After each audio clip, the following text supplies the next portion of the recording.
Alors, bienvenue à tous dans cette vidéo. On va venir parler du Giant, mais dans la version cinématique. Donc, il suffit de glisser pour pouvoir l'utiliser.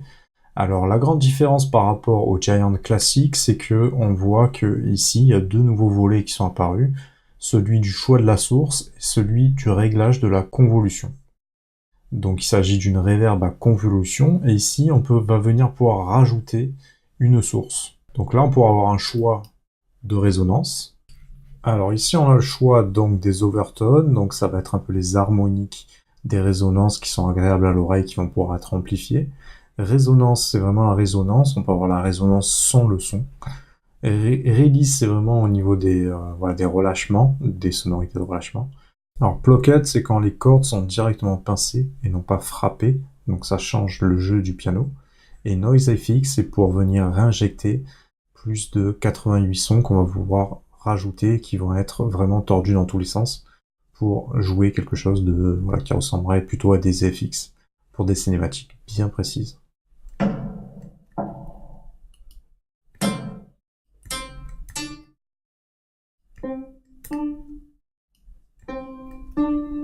Donc observez comme le son est différent en fonction de chaque preset utilisé.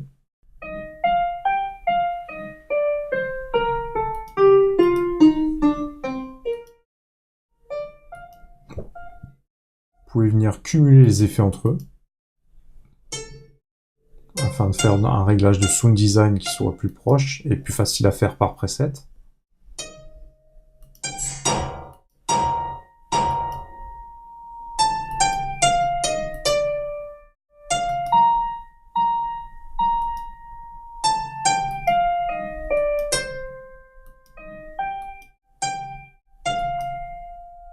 Ensuite, on va pouvoir ouvrir les réglages pour avoir un réglage qui va être différent.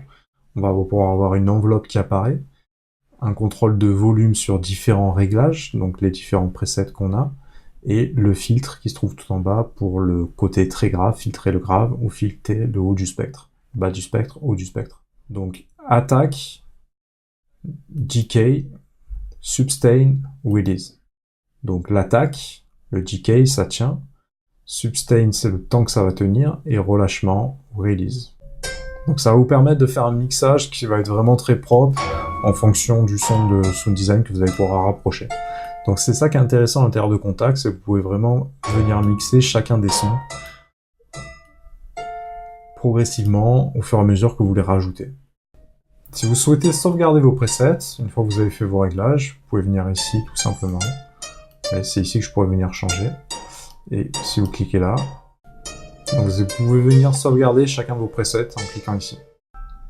Donc là, on va pouvoir se servir de la convolution pour essayer de faire une forme de résonance par texture. Donc vous voyez que vous avez différentes formes de convolution qui vous est proposées. Vous pouvez venir vous inspirer, on va rajouter des effets supplémentaires par-dessus. Et vous voyez que si on ouvre convolution,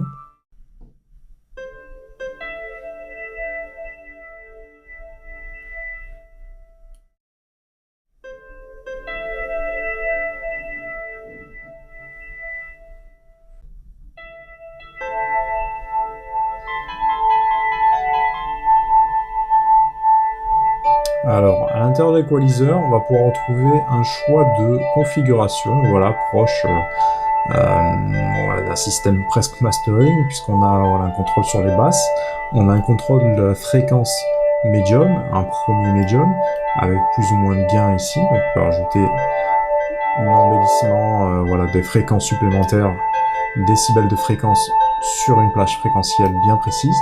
On peut faire également la même chose sur mid 2, un deuxième choix de réglage qui pourrait être un peu plus haut par exemple, et un choix d'air pour régler vraiment les extrêmes aigus. Donc ensuite on a également un filtre qu'on peut retrouver, donc le filtre passe haut et passe bas. Donc le filtre passe haut, va laisser passer le haut et va couper le bas, et voilà, le low pass, ça va être la même chose. On pourrait filtrer le bas du spectre avec ça, sans inverser. Ensuite, vous avez un choix de limiteur. Donc le limiteur est très pratique, hein, contrairement au compresseur qui va compresser à partir d'un signal. Le limiteur va couper complètement le son à partir d'un certain signal. Donc là actuellement il est réglé à -3 dB, ce qui est très bien, ça nous permet de conserver une marge pour le mixage par exemple. Et donc vous pouvez le conserver à -3, si vous voulez quelque chose de encore coupé avant, vous pouvez laisser encore plus de place, mais voilà, ça pourrait être intéressant pour couper vraiment le haut du spectre par exemple. Faire une compression sur les niveaux les plus forts.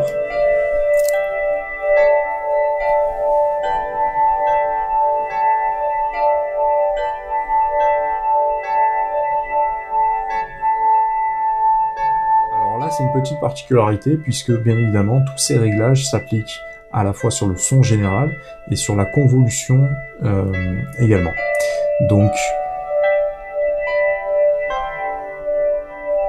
alors retenez que tous les réglages qui sont faits vont agir sur la convolution et vont jouer sur le son également, le son du piano.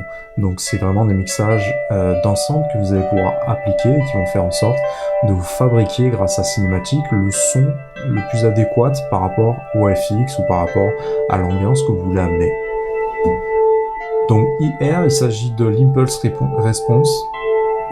IR pour Impulse Response, qui va être un petit peu l'empreinte du son qu'on veut utiliser pour qui sera au cœur de la convolution. Donc là, on va pouvoir avoir un contrôle sur la source sonore. On va avoir un contrôle sur la source sonore, la source du level, du son, de la réponse impulsive qu'on veut envoyer. Et sinon, vous avez l'outil Sync.